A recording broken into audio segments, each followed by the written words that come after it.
টানা বৃষ্টি ও উজান থেকে নেমে আসা পাহাড়ের ঢলে বিভিন্ন নদ নদীর পানি বেড়ে যাওয়ায় নোয়াখালী ও ফেনীতে বন্যা পরিস্থিতির আরও অবনতি হয়েছে।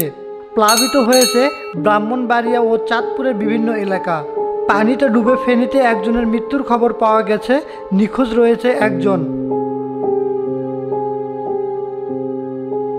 মুহুরী, কচুয়া ও সিলোনিয়া নদীর ফেনীর পশুরাম ফুলগাছি এলাকায় বাঁধের ভাঙ্গা অংশ দিয়ে অনবরত ঢুকছে পানি। প্লাবিত হয়ে পড়েছে গ্রামের পর গ্রাম। এরই মধ্যে পানিবন্দী হয়ে পড়েছেন 2 উপজেলার লক্ষাধিক মানুষ। রাস্তাঘাট ডুবে যাওয়ায় ভেঙে পড়েছে সড়ক ও যোগাযোগ ব্যবস্থা। থেমে থেমে মাঝারি বৃষ্টি থেকে ভারী বৃষ্টি হচ্ছে নোয়াখালীতে, সেই সাথে অব্যাহত রয়েছে পাহাড়ি ঢল। নতুন করে পানিবন্দী হয়ে পড়েছেন শহরের বিভিন্ন এলাকা সহ 9 উপজেলার কয়েকশো মানুষ।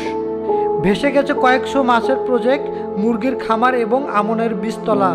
এদিকে ঝড়ো বাতাসে ভেঙে গেছে গাছপালা, ভেঙে পড়েছে বৈদ্যুতিক খুঁটি, বিদ্যুৎহীন হয়ে পড়েছে কয়েকটি এলাকা। এদিকে পাহাড়ি ঢলে প্লাবিত হয়েছে ব্রাহ্মণবাড়িয়ার আখাউড়া স্থলবন্দর সহ আশেপাশের 10 গ্রাম।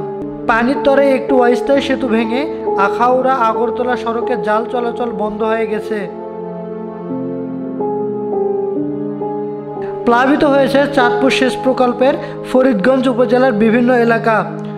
ডুবে গেছে অনেক দোকানপাট, সড়ক, বসতবাড়ি, জমি, খানাম ও ব্যবসা প্রতিষ্ঠান। রিফাতুল ইসলাম, স্কাই ভিউজ।